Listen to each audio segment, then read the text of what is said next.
The sun is shining and Brands Hatch is about to echo to a mighty grid of something like 46 cars for the GT4 European Series Race 1. Morning everybody, welcome to what promises to be a very busy race indeed. Yesterday, 2 free practice sessions, a very hectic qualifying period split into the 2 parts to determine the 2 race grids. And it is a stellar entry. You've got ex-Formula 1 drivers, you've got some stars of GT racing, some AMs, the next generation of GT star in, for example, pole sitters, both Stuart Middleton and Will Tregurtha, who won the second race at Zolder. And we are in for a cracking race. And in fact, so big is the entry that a new problem has arisen for the organisers of the championship, and that is 46 cars into the Brands Hatch pit lane is almost too many. And so, rather quirkily, there are 3 pit windows that we're going to have for the 3 classes. So rather than everybody coming in within 1 window, there are 3 pit windows staggered depending on whether you're in the Silver Cup, Pro-Am or Am. We'll worry about that when we get into the body of the race. David Addison trackside, so too lots of fans currently looking at the supercar lineup, the back of the grandstand, and if they turn their attentions to the track, then they will see this huge grid pouring out ready to do the installation lap round onto the grid. The race itself is going to be of 60 minutes duration, and with mandatory pit stops, the cars will slot into place very shortly, and then we will be in business for what promises to be a very hectic race indeed. And it's a British team, HHC Motorsport on pole position, the Ginetta, fastest in both sessions yesterday. This pole position courtesy of Stuart Middleton, but because the car is so quick around here, the BOP has been changed overnight, 35 extra kilos added and 10 millimetres up on the ride height. Now, the team, understandably, not terribly pleased about that. The point being that we know Brands Hatch very well as a team. We've raced here a lot. The drivers have raced here quite a lot. We've got the data, so that's why we're quick. It's not down to the fact that the Ginetta is so much faster than anybody else. It's just that we've got all the data and doing a good job. So, inevitably, in the saga of BOP, somebody feels that they are being unfairly affected. We'll see whether it really does affect matters hugely during the course of the race. But if the Ginetta drops away, you could suggest that it is down to this BOP change. Other drivers and teams have been in strife overnight, not necessarily with BOP, but with penalties. One rather significant one being the McLaren 570S of Joe Osborne. David Patterson did the time, but that car failed the ride height, so it goes to the back of the grid for both races because you can't scrutineer after Q1. There's only a few minutes break, so if you're done after Q2, stands to reason that you're out of Q1 as well. 1 or 2 others were disqualified for ride height. The Ginettas on Stefan Tribodini and the other Ginetta from the same team, in fact, CMR of Eric Mouet. And Stephen Patrick, the British driver, who's raced in club races on the continent, he also got a 5-pace grid drop for contact. So quite a lot to keep the stewards busy into the wee small hours last night. And the grid is now starting to take shape. It's a busier Brands Hatch we have today than yesterday, as the field now starts to work its way down towards the starting grid. You look there at number 61, one of the many different brands on the grid from Academy Motorsport, the Aston Martin Vantage GT4. This car started by Dennis Strandberg, a name familiar if you follow the UK-based Volkswagen Racing Cup. He's a Swedish driver, but Dennis Strandberg has had lots of success in that with Stuart Lyon's Maximum Motorsport team and did drive for Stuart in the British Touring Car Championship at Croft last year. So Dennis Strandberg is another young gun, one to watch, I suspect, as the race wears on. As they're trickling into position is number 112 BMW. This car started by Miguel Cristobal. Pavel Lefterov will take over for the second stint. Lefterov, who was given a behavioural warning point penalty yesterday for an incident. There's one car that's still in the pit lane. We've got 10 minutes to go to the start of the formation. The clock is ticking down, but as I say, there's one car still in the pit road. As you look at the KTM, the front opens on the true racing car of Reinhard Koffler, and this is the car that will start on the outside of the front row of the grid. The KTM Crossbow, which in the early days of GT4 was an open-top car, now it looks more like a mini sports prototype in a sense, with that all-enveloping bodywork. And like Ginetta, alongside actually on the front row, it's a low-volume sports car manufacturer. KTM perhaps more familiar in motorbike terms, but it produces a very quick car nonetheless.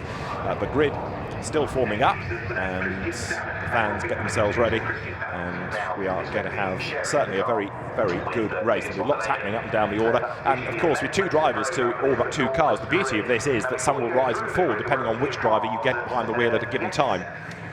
So BMW represented on the grid, McLaren, we've also got Mercedes, you've got Audi, Aston Martin, Chevrolet, Porsche, KTM we've touched on, Ginetta we've touched on as well, and it is a tremendous entry. GT4 has always had great potential. It took a long, long time for it really to kick in, but now with more manufacturers realising the benefits of a customer racing programme and committing to the category, so it becomes a very busy championship indeed. And the fact that there are now this European, there's a Central European, a North European, a French GT4 championship as standalone, there's a GT4 class in Britain, there's a GT4 class in the Blancpain GT Series Asia. It proves what a market there all of a sudden is for this type of car.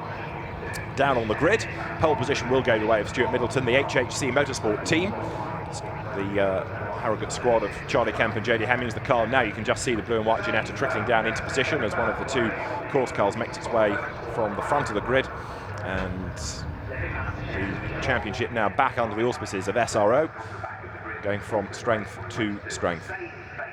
So pretty much everybody good to go. Just looking back down onto that grid, one or two cars still being pushed into place and a little bit of shuffling to do as well. But will be one car that starts from the pits, which should be the 3Y Technology BMW of Guenard Delaunier and Sylvain Debs. I think there it is, the orange and white car. That will be the one that didn't get out yesterday. So that should be the one to start from the pit lane. I mentioned the KTM on the outside of row 1 with Reinhard Koffler starting. Laura Kreihammer will go second, and she's with our reporter, Dakota Jane. Laura, now you're starting P2. This is going to be a really interesting race. Yesterday was a good qualifying for you. How are you feeling about the race today? Very excited. Really looking forward to it. My colleague Reini Koffler did an amazing job, and it's a strong competitive field, and we have 46 cars, and I think it will be a big battle, and we're really looking forward to it. Now, you said you had some extra weight on board. Is that going to be an issue during the race, or do you think you're just going to power through it? No, we'll just go full power. We got a little bit of extra weight, but that's perfectly fine, and yeah, we're really looking forward to it. That's fine. Best of luck, thank you. Laura Kreihammer, the sister of former GT3 racer Dominic Kreihammer, and it's Reinhard Koffler who will take over, who will start, I should say, ex-Formula BMW racer and a regular in KTM's in GT4. Coming up to the grid here is the Audi, which is the car of Jean-Louis Jasper and Jörg Wiebahn. And you'll see it from the outside, it's the bright yellow, there it is, Audi, you cannot miss. And it's going to be started, that car, by Jörg Wiebahn, who's a former GT4 champion. And that car will be another one to watch. Now, what about the pole car?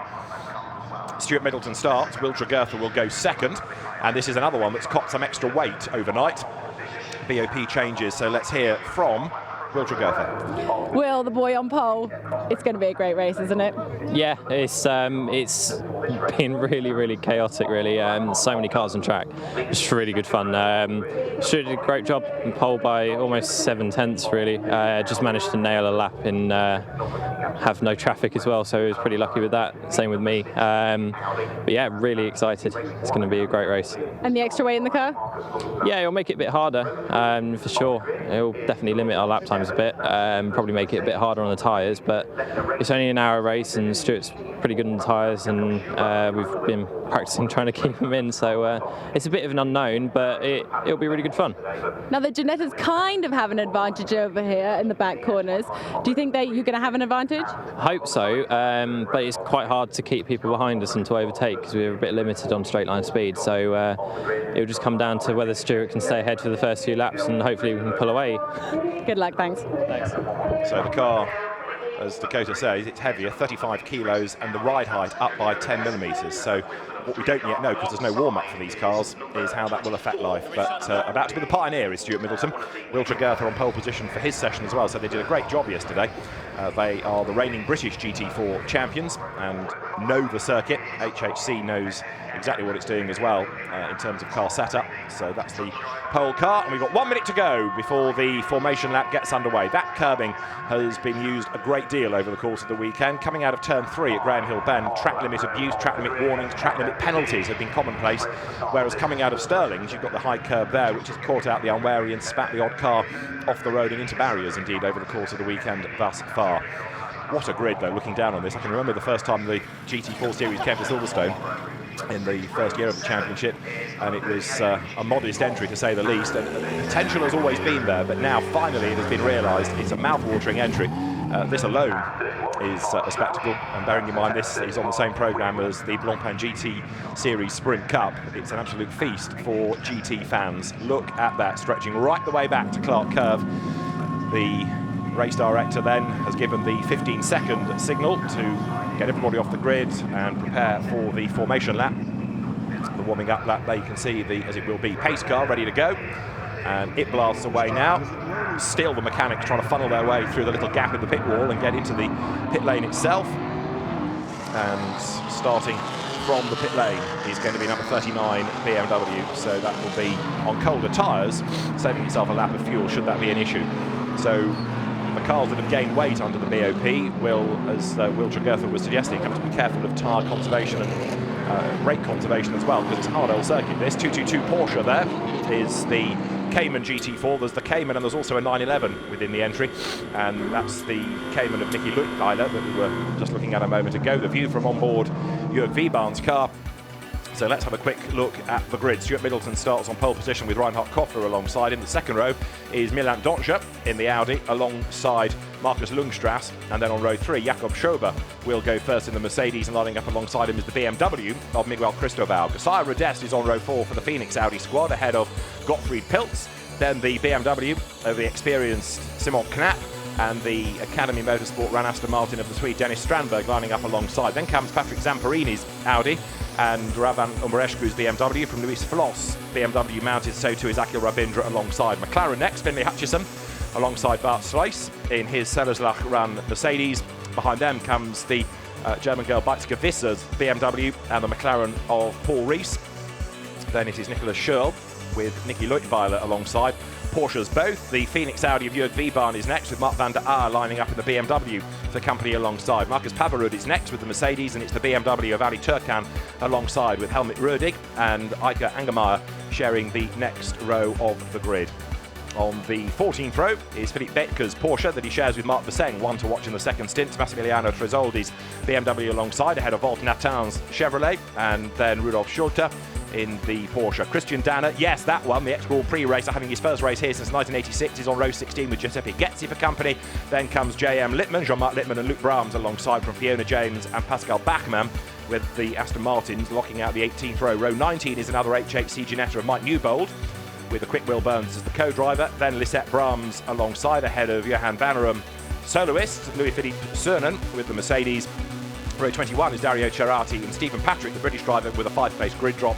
And then the penalised, Stefan Tribodi, is on row 22 with David Pattison for company in the McLaren. At the back of the grid, Eric Mouet, and from the pits will be number 39 BMW of Gwenal Delomier. Just got there in time because the cars are coming into clearways them now. 3 pit windows. The Silvers pit between 23 and 30 minutes. The Pro-Ams 30 to 37. The Ams 25 to 35. Then you shuffle the times around for race 2. So in theory, nobody gets disadvantaged. The formation lap then about to be completed. The pace car slows right down to get everybody in this 2x2 Noah's Ark formation, ready to peel into the pit lane and get the race underway. It's going to be Stuart Middleton versus Reinhard Koffler then. One brand's expert, because he's done more miles around here than the other. Stuart Middleton, he's raced here in Ginetta Juniors, in British GT Ginettas, and now in the European GT4 series as well. And the pace car leaves it late, but now peels through into the pit lane. So Stuart Middleton accelerates up towards the line, and the race director, if he is happy, will turn the lights to green and we will go racing. The Audi on the second row of the grid there tries to line up for a run on the middle. That's Milan Dontje. A bit of a slow start by Reinhard Koffler in comparison, and the Ginetta leads the way down towards paddock for the first time. Stuart Middleton on the inside. There's somebody with damage and smoke in midfield, looks like a Mercedes, as they round paddock then and climb up towards Druids. Koffler tries to fight back on the inside there of Dontje, but it's Middleton in the lead. Dontje goes second, third on the outside line, Reinhard Koffler. Have they all survived paddock? I think more or less they have, and now round Druids for the first time. Down to Graham Hill Bend.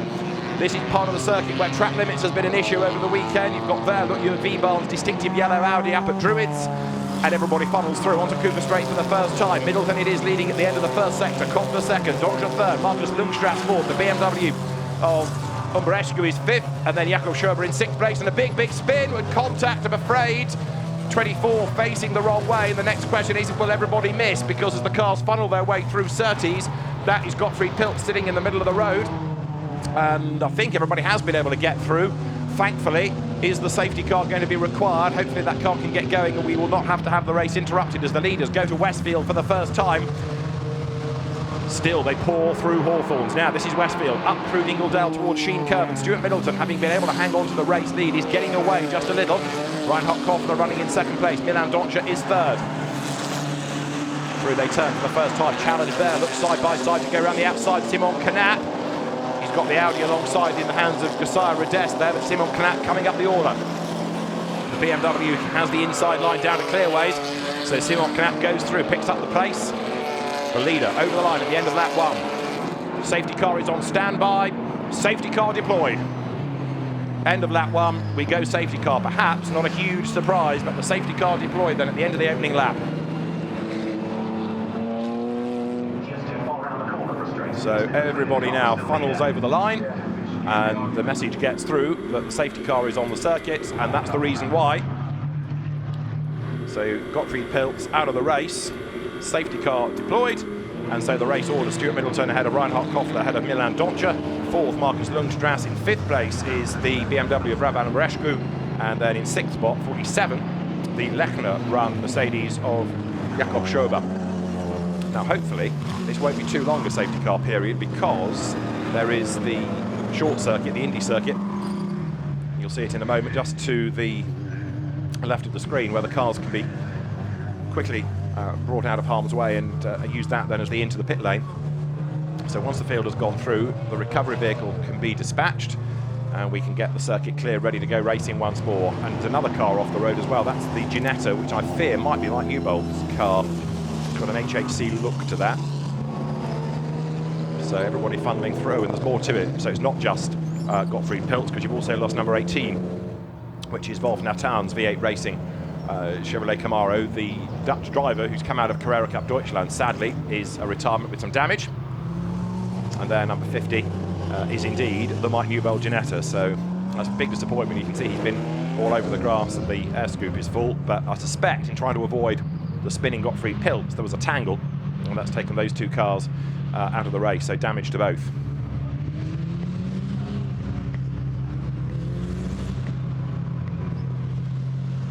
Safety car on track. Replay of the start. Now have a look at Reinhard Koffler. Was he caught napping, or was Stuart Middleton a bit keen on his toes? The safety car peels in at the last moment. The lights do go out. Yeah, I think it was Koffler who was not really on his toes there. Stuart Middleton made a good start, and so from the second row of the grid did Milan Doncha, brother of Indy Doncha that you've seen perhaps in Rockpan races, and there with damage in mid-pack, the red Mercedes. Now that must have got a brush from somebody. It is Marcus Pavarud starting. Is Pavarud still circulating? Yes, he is in 27th place, so actually not that bad considering the smoke was there. The car managing to pick up pace and get around the problem. One assumes the smoke less as it comes out of paddock there. Everyone safely out of Druids, and then the run down towards Graham Hill Bend for the first time, with a bit of a diversity of line being taken. Another of the KTMs way wide up the curb there, but it all kicked off, of course, going through Surtees for the first time, because Gottfried Pilz ended up being tagged by an Audi. Was that 77? Yes, it was the Patrick Zamparini Audi that did the tagging, and as everybody tried to avoid, then there was more drama further up the road. The KTM is off the circuit. I can see that's now been retrieved as you look in the replay here at Simon Knap going out around the outside of the Polish girl Josiah Rodest, gaining a place coming out of Sterling's and making the run into Clearways. This is up at Druids, and this is live because we are still behind the safety car, so the weaving is to try and get the tyre temperatures and pressures up. Stuart Middleton doing the job well off the rolling start, getting himself into the lead of the race, and then being able to consolidate that for the opening tour. So he comes along Cooper Straight, and he'll need to be just as good on the restart. Now that car is one from the Silver Cup, so that means that its pit window will open at the 23-minute mark.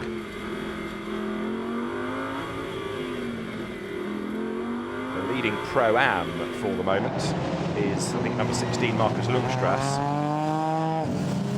Pro-Am is 30 to 37 minutes, and it's Nicky Lundweiler who leads the AMs, and that's a 25 to 35 minute pit window. This is how the start looked from Jörg Wiebahn's car.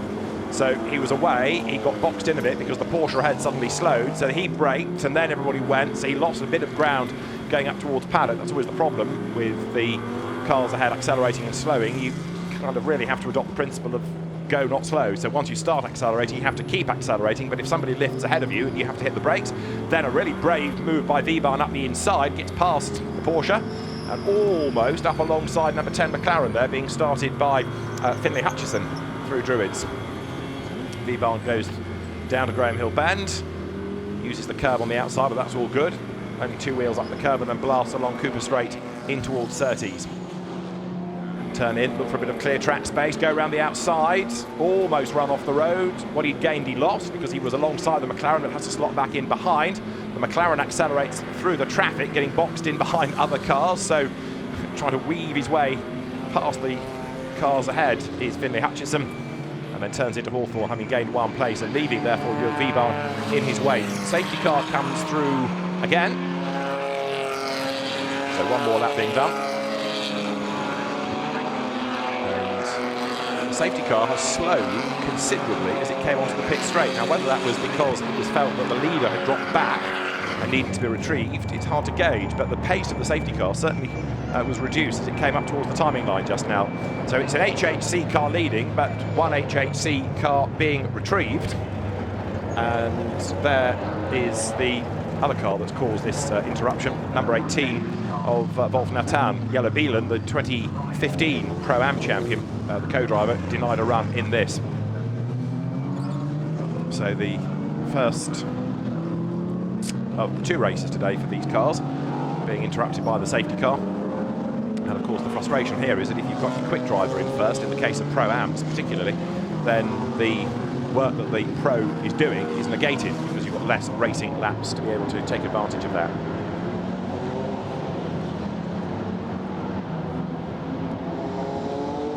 Glorious weather that we've enjoyed at Brands Hatch this weekend, which has helped to bring lots of people out today for a very busy race day from GT4, from Blancpain GT Series Sprint Cup, and also a couple of club-level Caterham races to keep the fans happy, plus all the supercar demonstrations that there will be great as well. Perfect way to top up your tan here, look. Come and watch mouth-watering GT cars in the glorious sunshine. So sadly, we're a Ginetta down, we're a KTM down, and a Chevrolet down as well.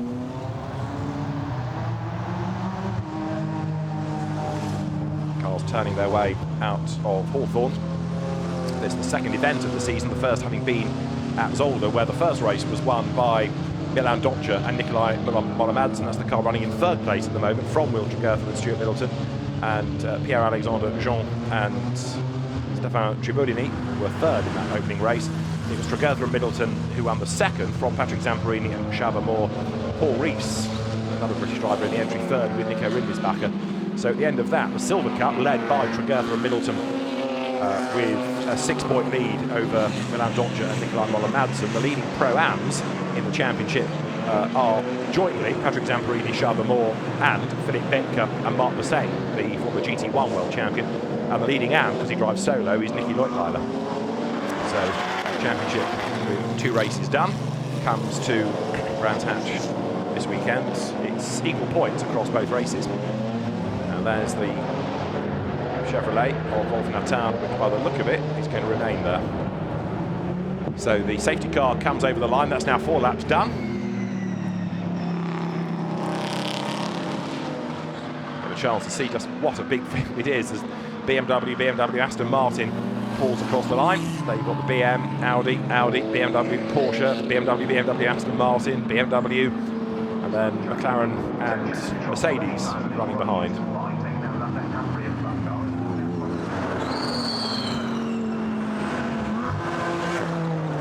Cars are turning their way down towards Graham Hill Bend once more.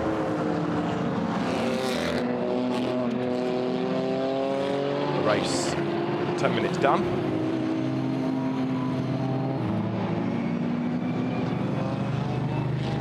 And stewards will no doubt have a look at the incident that's caused this stoppage, this interruption I should say, and see whether anybody has a case to answer. They're through number 16 Audi, which is the Markus Lundstrass Hamza Ovega car running in 4th place, leading Pro-Am as well. Now, are we in danger of getting to the pit window fairly shortly? It's the Silvers that will be in first. Their pit window opens earlier. Right, I can see one Ginetta swiftly being brought back on the flatbed down to the pit lane, so the other HHC car about to come in. Real shame that, because Will Burns, who would have been the second driver, very quick, former British Touring Car Championship racer, and he start well up for the second race, but big disappointment that he is not going to get a drive in this. Hopefully the car's not too badly damaged. See the BMW M4s pouring through. The Mercedes, there it is. The AMG GT4 number 31 is the Sellerslach Racing Team car of Bart Sluis. The same Sellerslach team that, of course, used to be an FIA GT and the GT1 World Championship before that. But Bart Sluis then behind the wheel at the moment, and 31 is to be found in 18th place, which out of 40 plus starters ain't that bad.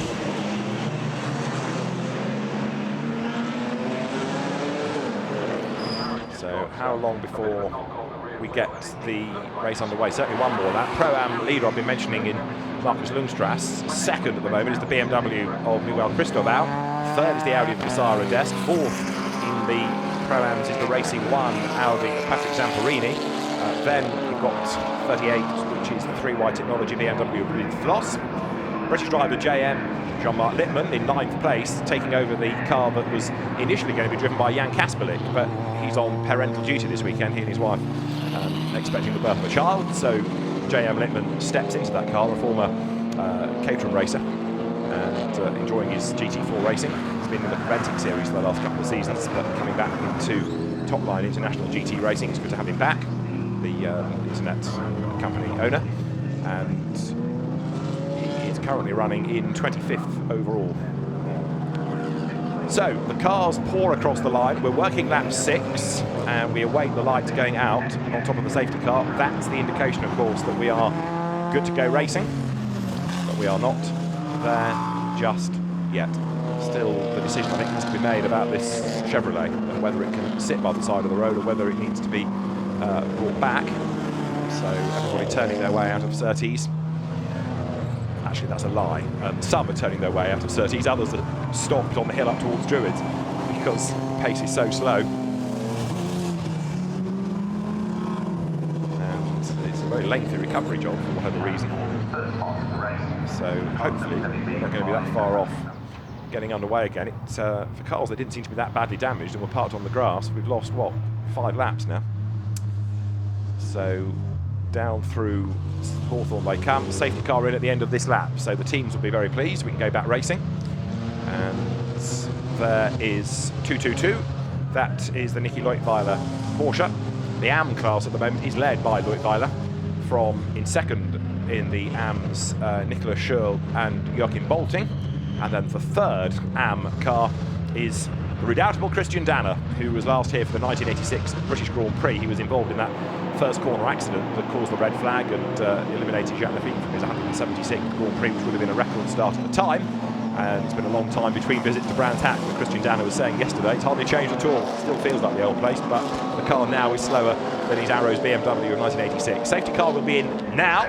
Get ready to go racing. 45 minutes are on the clock. Down to Clearways, weaves, Stuart Middleton getting the tyre pressures up, getting the warm there. He accelerates now, gets the drop on Reinhard Koffler as they come through Clark Curve. Then the Ginetta is 3 lengths up. The danger in all of this is going to be Milan Doncia in 3rd place to see whether he can make a move against Koffler's KTM. In 4th place is the Audi of the Pro-Am leader Markus Lundstrass. To the outside line goes Milan Doncia. They come charging down towards paddock, side by side for 2nd place. KTM on the inside, Audi on the outside. But now Doncia wants the undercut. Wide in, tight out is the plan. He can't really do it because there's a KTM in the way. There's an Audi almost alongside, so Doncia gets trapped going up towards Druids. Lundstrass is right with them. Then 5th is Umber Eschke in the BMW. 6th is the Jakob Scholl car as they come down through Clearway, through Graham Hill Bend rather, for the 7th time of asking.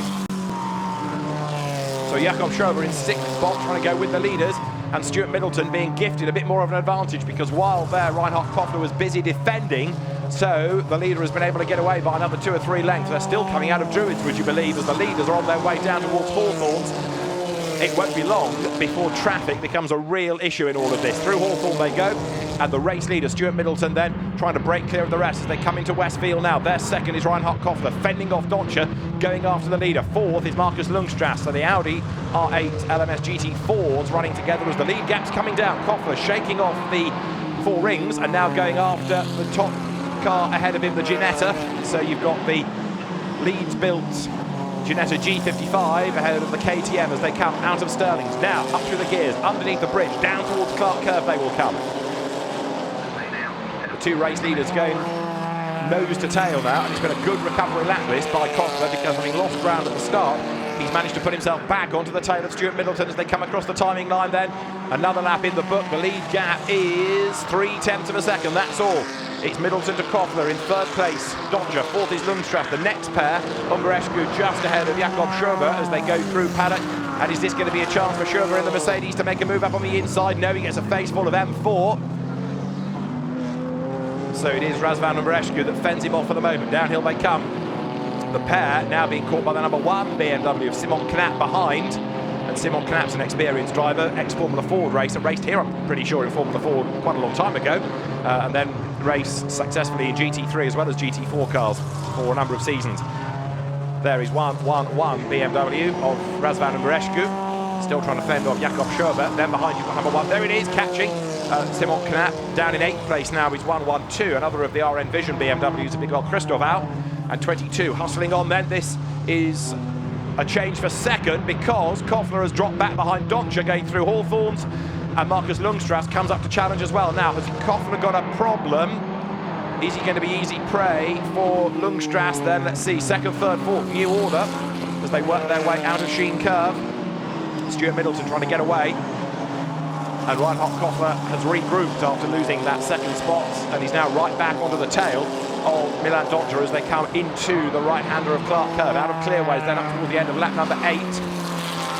We're getting ready for pit windows opening, so Koffler, after a small loss of pace and place, fights back. Over the timing line they come, but look, he has got a problem. He just can't go with the cars ahead, and that puts him into the clutches of Marcus Lundstrath, who attacks going into paddock. Can't believe this is the weight of the car. It must be a problem with it. So Reinhard Koffler struggling a little bit as he goes uphill. Lundstrath dives to the inside, hits the brakes. The car squirms as he does so. But all of this is playing right into the hands now of Stuart Middleton in the lead of the race. He's getting away. 11/10 to the good at the end of the previous lap. The fastest lap has been set by the charging Simon Knapp in number 1 BMW as the leaders work along Cooper Straight now. Brake, turn left through Surtees. Road climbs uphill here. There is Koffler, doing his best to hang on to that third place, but having lost ground, is he going to lose more places? Laura Krahammer getting ready to take the car over, and the very evenly matched pairing of Stuart Middleton and Will Tregurtha lead the way. There's the challenge for third place. Lundstrath comes up to the outside line, and of course while he's being delayed like this, he's losing touch net with the top 2. There's a yellow flag out in the first sector as well, because there's a car well and truly beached at Paddock Hill Bend. There it is, it's the one that started in the pit lane. So off has gone Gwenal Delumier's BMW. And is that going to need a race interruption to get it out of harm's way? Let us see what develops next in this hectic race that's still being led, no matter what's thrown at him, by Stuart Middleton. Remember, he's only in his late teens, just like Will Tregurtha, but a very mature head as he comes now then through the right-hander of Clark Curve up towards the timing line. Stuart Middleton comes through as there a very, very bold challenge is made in replay, and that's how Delumier got into the gravel, because he came charging up the inside of the McLaren of David Pattison, and after the contact there was no way that was going to turn, and off he goes into the gravel. So that's how Delumier went off the road. The car is still there, the snatch vehicle is ready, but is it going to be able to retrieve that under double waved yellow flags? Race order then. Stuart Middleton leading from Milan Dodger. 1.3 seconds is the gap. Reinhard Koffler is still third, ahead of Marcus Lundstrath. Razvan Umberescu is fifth, then it's Jakob Schober in 6th spot. 7th is Simon Knapp, 8th is Miguel Cristobal, 9th is Kusaya Rodest, and 10th is Patrick Zamparini as they work their way through Surtees. 40 minutes just under still to go. That moment between David Pattison and the BMW of Gwenal Delumier is under investigation, you won't be surprised to learn. So the stewards are going to have a look at that. They were kept busy yesterday with all sorts of offences, and the day starts pretty briskly now for them. Fight on here, look, as you see 47 bouncing through Westfield. That's Jakob Schober's car, running the Mercedes in 6th place. That car run by the Lechner Racing Squad, which is synonymous with success in Carrera Cup and Porsche Super Cup, but now turning to GT4 as the leading Ginetta. Accelerates out of Sterling's, their 2nd and 3rd. It's still Milan Dodger ahead of Reinhard Koffler. And Koffler doing his best and succeeding, in fairness, to stay on the back of the 2nd placed Audi. You see how many of them run really wide over the curb, and because it's a high curve it does have the effect of unsettling the car. Leader through them, Stuart Middleton creeping away, 1.4 seconds ahead of Dodger now. Will Tregurtha versus Nikolai Moller-Madsen into the second stint will be interesting to watch. And the climb uphill there, third is Kofler, fourth is Lundstrass, fifth is Umbrescu, sixth is Jakob Schober.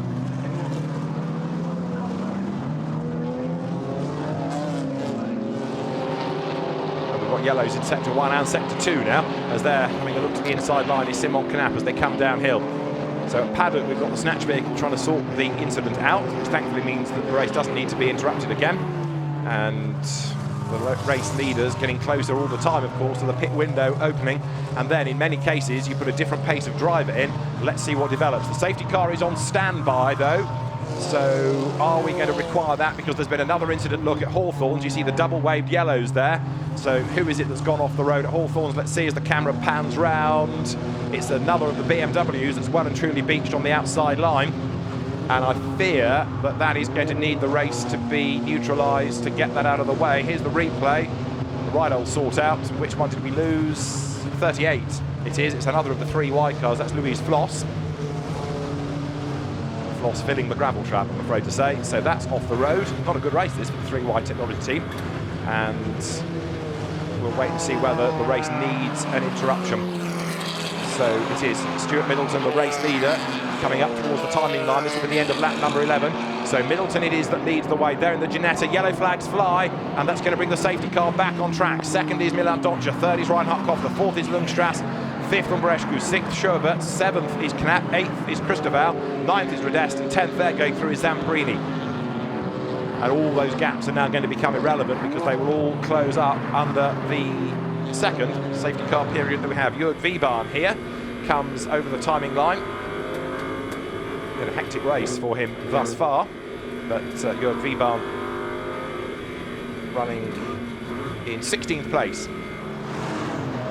So the pit window remains unchanged according to the race director, and the cars all close up once again.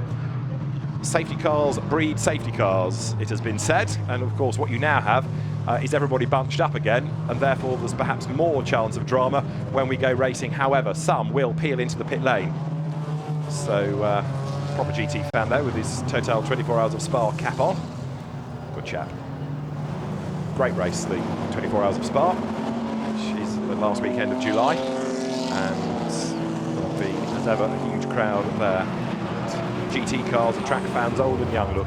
Right, so no overtaking, of course, permitted behind the safety car. Co-drivers get ready. Pit window remains unchanged, is the instruction from race control. That's Simon Knapp's BMW, run by the MDM Motorsport team, that he will give way to Max Kubolt, who is another quick driver, so that's going to come up the order, I would propose, because Kubolt's the reigning GT4 European champion in class, so one to watch, certainly. The number of cars being investigated for assorted incidents is growing all the time. It's probably quicker to put up the ones that aren't under investigation. So the first pit window that we're going to get to is now, and that is for the silver cars, silver graded drivers, 23 to 30 minutes. At 25 minutes in, the AMs can stop, and then at 30 minutes, the Pro-Ams can stop. So 23 to 30 minutes if you're silver, 25 to 35 for the AMs, and 30 to 37 for the Pro-Ams. Questions will be asked later to make sure you've paid attention. The teams need to pay attention because they need to make sure they get the car in at the right time, and so there are drivers ready. You can't do anything else really other than change tyre pressures if you need to, and any running repairs. You certainly can't refuel. And the pit lane is filling up rapidly because first is in, second is in, third is in. That's going to put now into the lead of the race Markus Lundstrass. But of course, if you get the pit stop out of the way now, while the race pace is slow, then you're going to be in the box seat for when those that have taken your position now have to peel in a little bit later on. You'll get all these places back again. A pit stop is 98 seconds line to line. So 98 seconds pit in to pit out. And if you're wrong on the pit stop, the timing data fires an alert and penalties will be applied to balance it all out again. That's down at HHC. So Stuart Middleton is out of the car. Will Tregertha gets in, and the yellow flags are out. There are some, but they, you can see, aren't closing up the gaps as they would need to, but the AMs at the back straggling a little bit, and that will have the negative effect on the early stoppers because, of course, the Crocodile is going to be a very strung out one. So it might be that the race director issues an instruction to say to cars A, B and C, please close the gaps ahead of you. So everybody doing the right thing, slowing down under the safety car, but if you slow anyway, and you slow further, then you drop further back.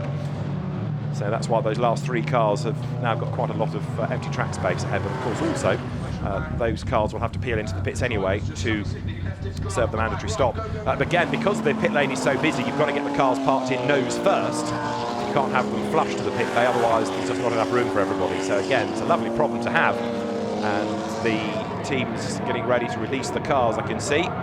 And I reckon that the KTM is going to be ahead of the Audi once more. So Will Tregurtha goes out ahead of Laura Kreiheimer, ahead of Nikolai Moller-Madsen. So that means to say that on the pit stops, the KTM has gone back ahead, look, of the Audi. Now, was that meaning it was a bad stop for the Audi or a very, very good investigatory type stop for the KTM? The data will reveal all, but if the Phoenix Racing team was a bit slow, that's why it's lost a place. But if the KTM pit stop and the car was run by the True Racing team, if that was under the 98 seconds, then of course that information will be there and that would explain why the place was changed. So it's only after the stops that you really get a proper indication of whether somebody was having a slow stop or whether somebody was under on the time. For now, though, what we do know is that the positions have changed. So there, look, is Laura Kreiheimer back ahead in the KTM of Nikolai Moller-Madsen. And that is the reason for the safety car period, as the BMW is pulled rather unceremoniously out of the gravel. Others far from the pit lane, but interestingly, Markus Lundstras is staying out. So the danger is here that if you don't pit under the safety car, when you do pit, it's going to be near to the green flag or during a green flag, and the race pace is quicker, so you lose heaps of time.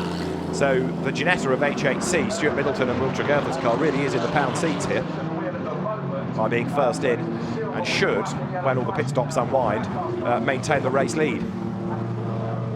So everybody else serving the mandatory stops. 222, Nicky Leutwiler in the background. Look, you've got the Sellersla Mercedes, Johan Vannerum in for Nico van Dierendonk.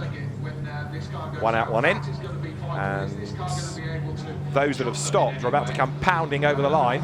So Stuart Middleton handing over to Will Tregurtha. That car goes through. And 20th. But of course with other cars ahead, everybody ahead, still to serve the mandatory stops.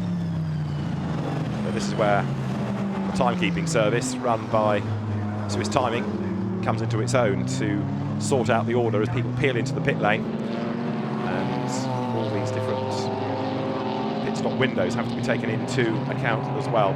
But Markus Lundstras then, the race leader for the Racing One team. I'm certainly surprised that as many teams are staying out as they are. The top 19 cars yet to pit, and you would have thought it was the obvious thing to do while the safety car was on track and the pace of the race was so much slower.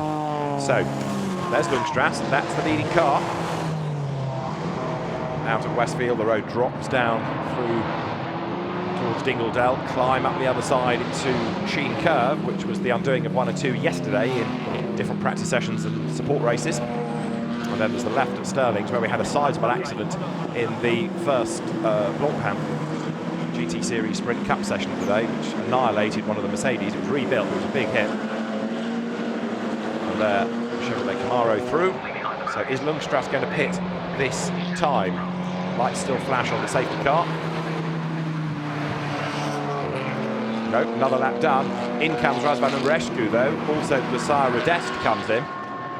But still a bit mystified as to why these cars aren't pitting, because when they do, they're going to lose pretty much every place. The line will come past, so it's not, I wouldn't have thought, the wisest move, this. Anyway, the teams must have a plan and an idea as to why they've got to keep the cars out. So where does this put the leading pit stopper? Well, Will Tregurtha will come across the line shortly. Pit lane still busy, busy, busy.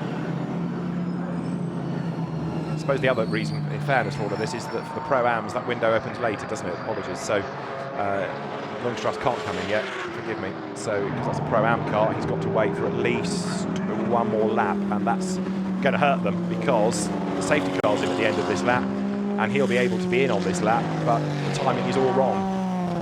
So in will come the leaders, or they can come in at the end of this lap as Pro-Ams. It might be that Lundstras stays out a bit longer and tries to eke out a bit more pace, actually, with a clear road ahead of him.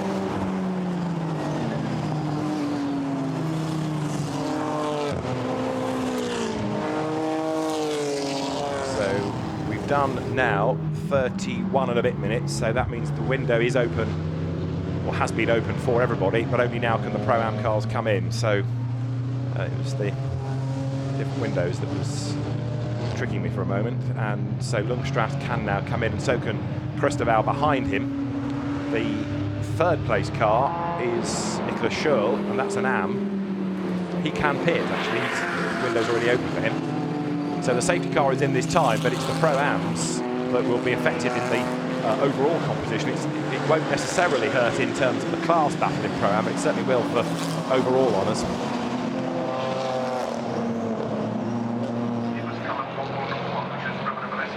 Right, so you've got some serving stops. Pace car, safety car will be in now, and so Marcus Lundstrass is going to, yes, come in. So he loses the class lead to Christopher for the moment, but gets the stop out of the way at the first available opportunity. So apologies for criticising the team. The pit window wasn't open, it is now. Stuart Middleton will lead the way, but as they come across the line, the Will Tregurtha-driven Ginetta then has got all sorts of drama going on behind him. Max Kubolt, BMW, trying to squeeze up the inside of Lara Kreihammer. There's Nikolai Moller-Madsen on the outside, so this now is the lead battle, and it's pretty much what the leading 10, 12 cars up towards Druids.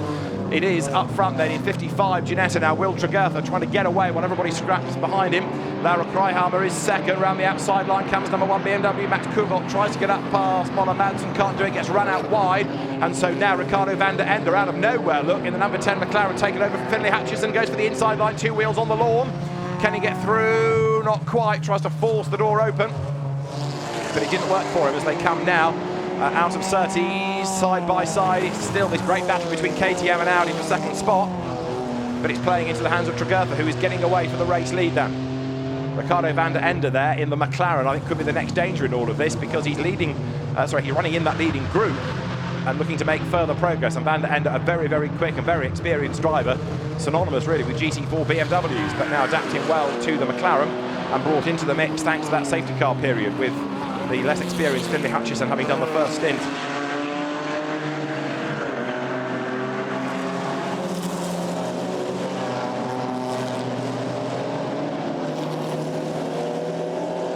Down towards Clearways they come. And there, van der Ende attacks Kubolt. Up towards the line, it is going to be the Ginetta leading the way, so Will Tregurtha will come across the line as the race leader. There, round the outside up to third goes Max Kubolt. And for fourth now, Ricardo van der Ende goes through. There, look, is the Audi rejoining after its stop, having dropped way, way back into the pack. So Marcus Lundstrass gives the car over, and the car blends back in now with Hamza Ovega behind the wheel. That's going to be, still in the top 10 as the leaders power downhill. Tregurtha leading then, Moller-Madsen is second, and that gap 7/10. Kubolt was in third place when they came over the line. He still is in fourth place though now, as they sprint along Cooper Straight, is the KTM of Lara Kreihammer. Fifth, Ricardo van der Ende.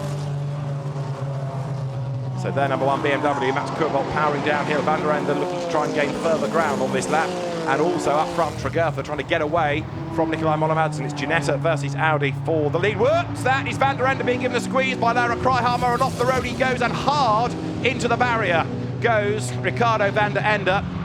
And that was rather unnecessary, I'm afraid to say. The two of them side by side into Hawthorns, and it looked as though the KTM moved across towards the McLaren. Might have been that it grabbed under braking rather than anything sinister, but the safety car's on standby straight away, with the McLaren having gone through the gravel at very, very high speed, and that's done the barriers a power of no good as much as the car. Safety car is going to be deployed. Yes, the safety car yet again, and that no doubt is going to be investigated, that incident. So a third safety car period, and as the cars head over the line, the safety car will collect them on Cooper Straight. The flags are there, everybody slows right down, allowing for that, and that's a real shame, because Ricardo van der Ende was making excellent progress up through the order. He's okay, thankfully, but you can see the size of the accident because it's gone straight over the barrier. And Ricardo van der Ende goes back to look at the damage, just vaults over the barriers. Somebody in the gravel, that's the BMW that's been there for a while over at Paddock. Those markers the Repsol also put down on the ground, I think, to try and deflect anything from that if required. So the safety car's on track, and Will Tregurtha leads from Nikolai Moller-Madsen and Max Kubolt, but a great shame that the accident has taken Ricardo van der Ende out of the race. And now, of course, the Brands Hatch officials, the MSVR officials, are going to be concerned not just about extricating that car, but what damage it might have done to the barrier, because with that kind of an impact, then the barrier would have suffered, surely, some damage as well.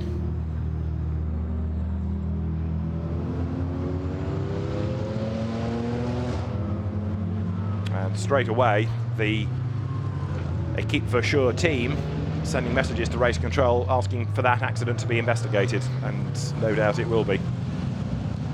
So the officials will go to work. The safety car could be out for quite a while in all of this. Depends really what can be done to get that car out of the way and how long it's going to take. So we'll wait and see what develops over Hawthorne. Great shame, because the race was building up so nicely with this great battle. And the KTM, there it is, in the pack, is in 4th place still, Laura Kryhammer. A few back markers in the leading group now just to shuffle things around. So that car got away with it unscathed. Will Tregurtha leads, Nikolai Moller-Madsen 2nd, Max Kubolt 3rd, 4th is Laura Kryhammer. 5th place is currently the number 8 Koen Burgart's BMW, and 6th now is Stefan Lemeret, who's taken over from Akhil Rabindra, and out of nowhere that car is now in the mix.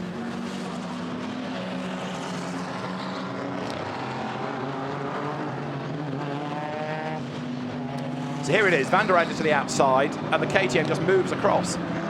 Tries to, I was going to say, tries to go for the line, but actually it was way out wide anyway. So Laura Kryhammer moves across, contact made, and the McLaren through the gravel. There's just no stopping power. Up the barrier, and a big hit. So the GT4 team straight away asking for that to be investigated. And the safety car on track. So you've got a car atop the barrier, barriers potentially damaged as well. It's hard to see how many more racing laps we might get out of this.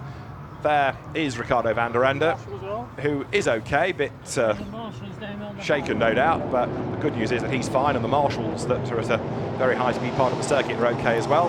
The Brands Hatch medical team will just make sure that Ricardo is okay, and trips to the medical centre will be undertaken. And that's part of the course now. It happens whether it's a minor accident or a large accident. It's just to make sure the drivers are okay, but Ricardo is, seemingly. The real question is whether that car can be made good for the second race, but as the recovery team are on the way to get it off the barrier, we understand that there's an incident between Nicky Leutweiler and Luis Floss that's going to be investigated after the race. But as for the Kryhammer and van der Ende incident, no news yet. It's going to be quite an operation, this, to get the car lifted off the barrier. Can't just drag it off, because you'll do more damage. And of course, the Kryhammer and van der Ende accident is under investigation.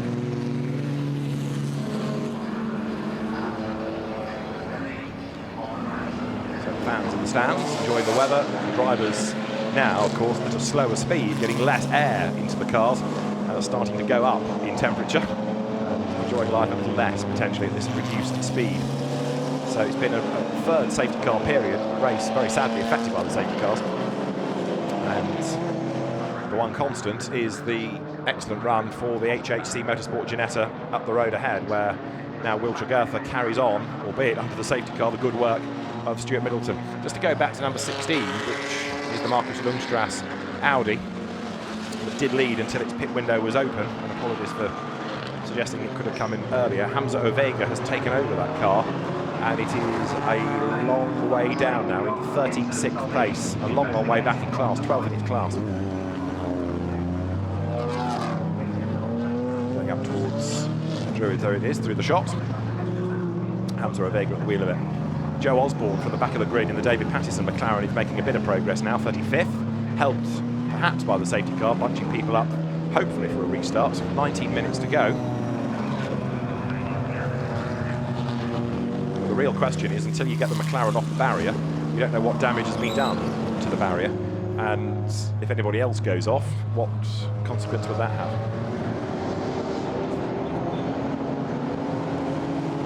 So the safety car keeps the race going, albeit under these controlled conditions. Will Tregurtha is the race leader. Of course, another option open to the officials is that you get the race to a place where you can award points and then terminate it early because of the barrier damage, rather than continue behind the safety car. If that were required, it might be that they can go racing again for a few laps at the very end, but the other option is you get them to a situation where there are points to be awarded and terminate the race early. The McLaren is off the wall, off the barrier, but that needs removing, and then, as I say, there's the barrier that will need to be attended to as well. So the clock ticks on down.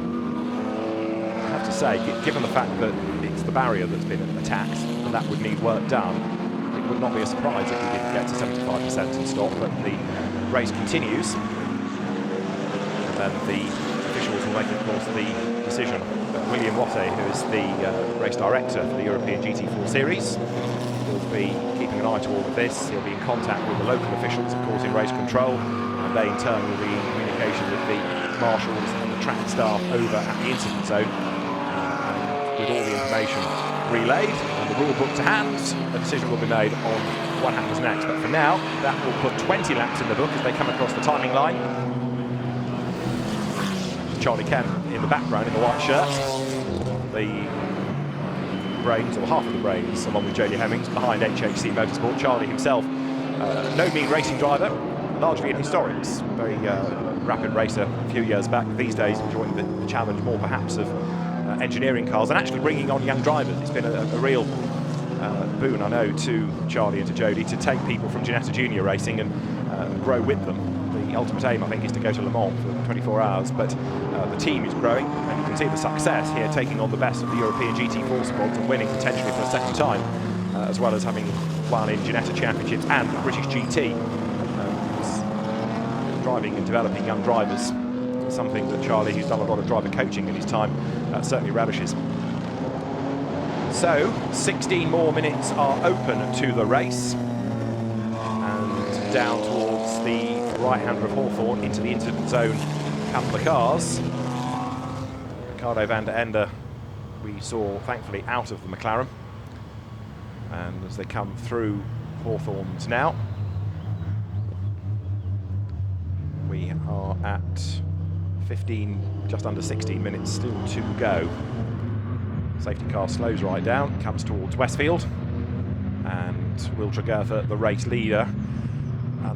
There's just this growing thought in my mind that he could be the race winner, really, because as the clock ticks on down, as I say, it's not so much the McLaren, it's the barrier that would surely be the concern. Can the race actually be allowed to restart, or are we heading towards 75% of points here? It's a great shame, because as you look at the size of the entry and the great variety on the track, you see how successful the championship has been, but there are still marshals and the track staff, the medical team there, so the race can't be restarted for a good few minutes yet, if at all. So down towards Clearways comes Will Tregurtha, and the yellow flag still flies on the start line. Will Tregurtha turns through Clearways into Clark Curve, and up towards the line comes the safety car. Another lap in the book, that will be 21. Frustration for the drivers behind, of course, is that they are running out of opportunities to make any progress now, because very nearly the order is what it was, after two racing laps really after the pit window. So the field through, 14 minutes still to go. There's going to be quite a few teams busy after this race getting the cars sorted for the second race of the day, which comes up at the end of the at the start of the afternoon at 2:25 so not much time between races. This year the timetable for the Brands Hatch event condensed into 2 days, so it means you've got a very busy Saturday of practice and qualifying and a very busy Sunday of 2 races, and that McLaren, I would be surprised if it will back out after the launch over the barrier.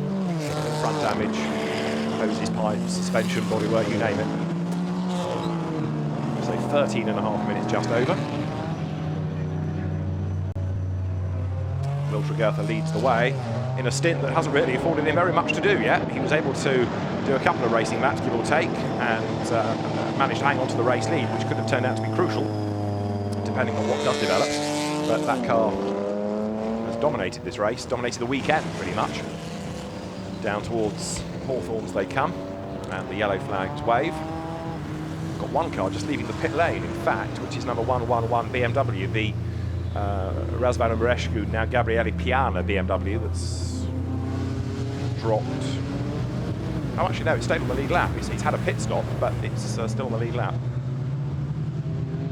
So I can see the medical car has just returned to the medical centre. There's the GT4 Spec 911 from the Autolando Sport team of Alessandro Giovinelli now behind the wheel. Autolando has two of these cars. Got the Dario Cerati Berezio Fondi car and Giuseppe Gezzi with Alessandro Giovinelli.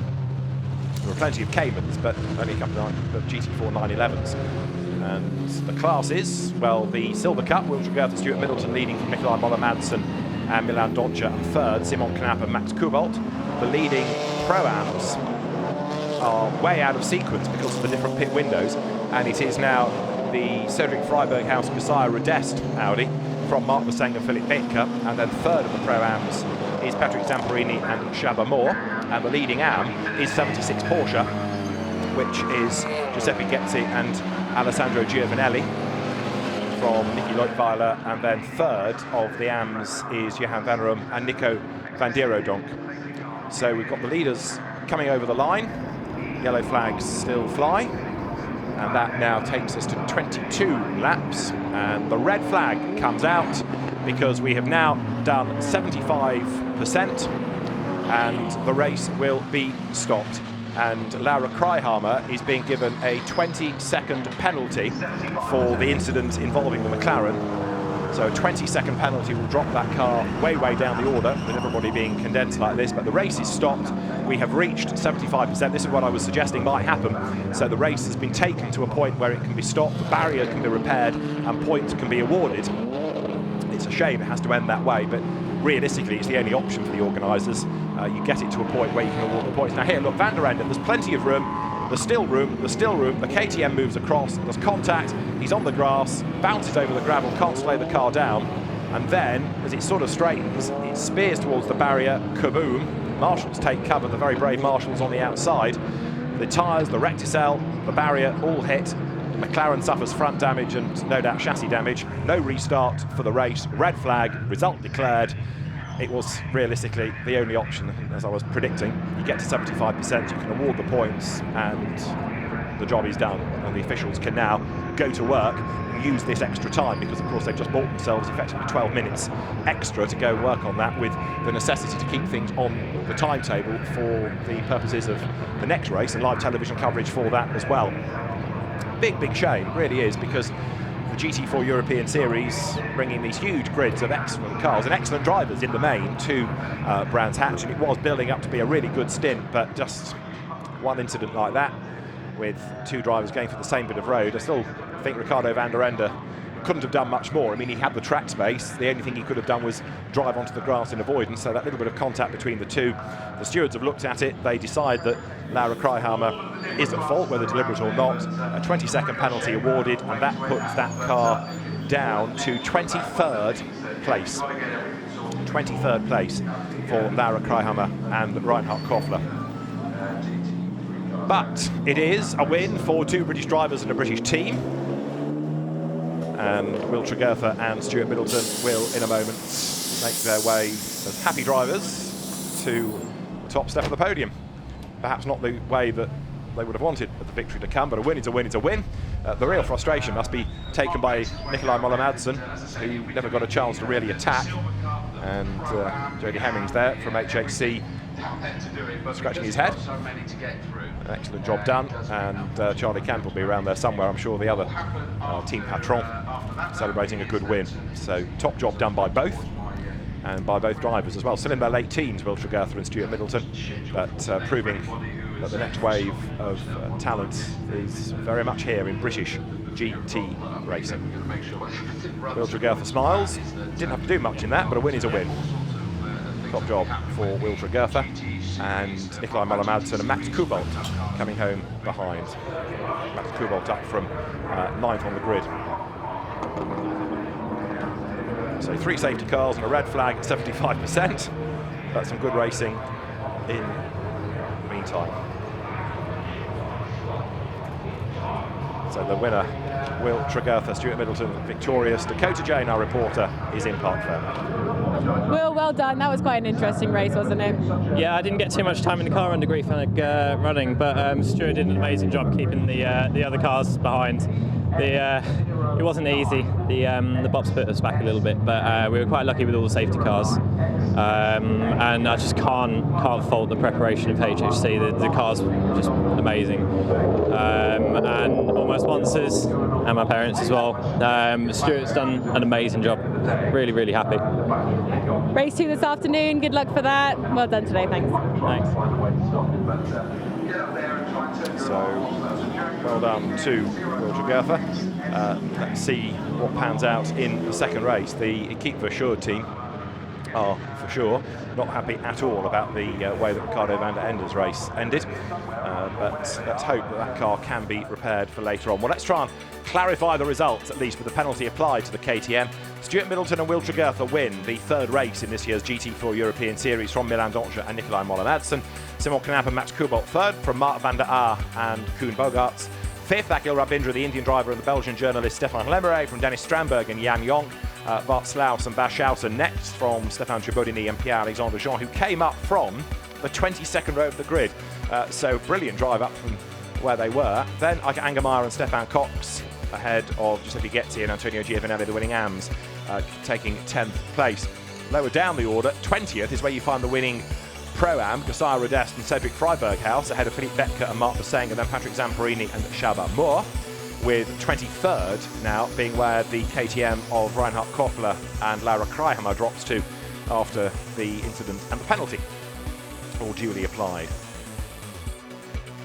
And go further down the order, Christopher Zirkling home in 26th, J.M. Littman and Henrik Still 27th, Duncan Hausman 28th, Andy Merrick 30th, some big names a long way down the order in a really odd race that perhaps for some never really got into a proper rhythm because of the safety cars, and especially with the safety cars affecting when you could take advantage of the pit window, which certainly went against the Pro-Ams because they had the later slot, but then it will be jumbled again going into the second race.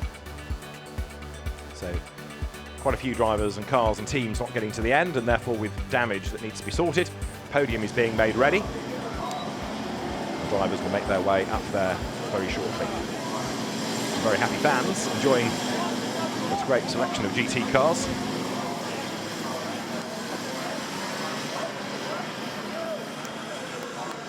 And for Will Tregurtha, Stuart Middleton, it is a 2nd victory in 3 races, so a great start to the season.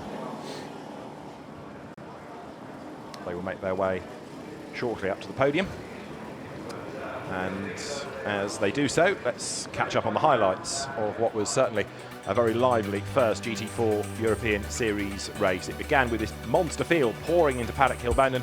Drama lower down the order straight away for the Marcus Pavarud Mercedes that ended up smokily making its way towards Paddock. Jörg Wiebahn was on his toes straight away, launching himself up the inside and gaining track position as well as they went through Druids. Finlay Hutchinson's McLaren on the outside line, a car that would have a rather significant part to play late race for all the wrong reasons, sadly. Then there was drama as Gottfried Pilz was turned around, others scattered in avoidance, and there was more contact lower down in the pack that brought out the safety car, take 1, and Mike Newbold's car out of the race, and so too also was the Chevrolet Camaro of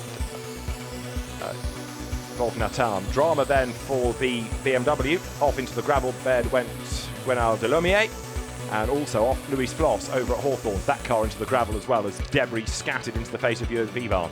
Second safety car period therefore required. Some were able to take advantage of the pit window being open, including the leading Ginetta, Stuart Middleton, in for Will Tregurtha. He was able to maintain the advantage ahead of a change of place behind as the KTM of now Laura Kreihammer got back up the order. But the one to watch was the number 10 McLaren, Ricardo van der Ende at the wheel.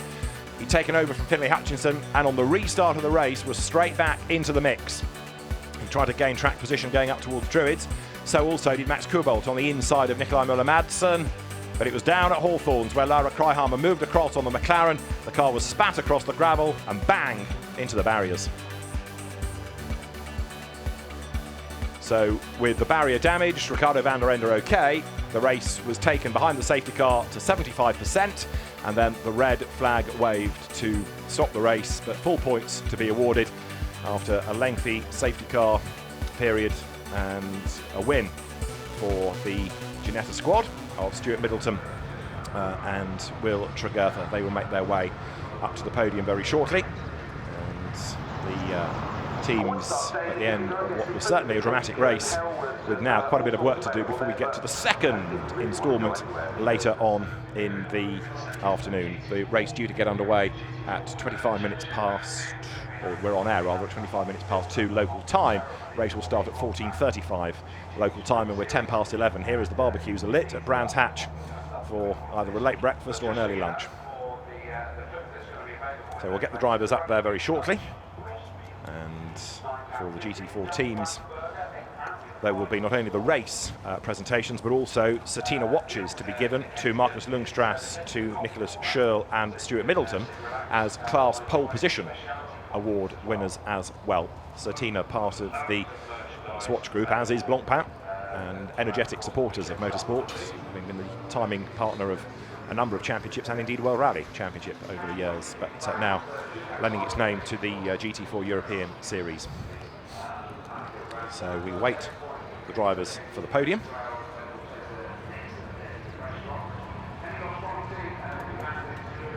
And there you can see some of the Ferraris that are on display here behind the pit straight. There's a wide variety of supercars and hypercars as well, even. Supercars get quicker, they go to the hypercar category. And the annual visit of the Blancpain GT Series to Brands Hatch, attracting a busy audience today to come and have a look at some fine racing. It's just a great shame that that race has ended up truncated, and of course now the barrier needs sorting out as well.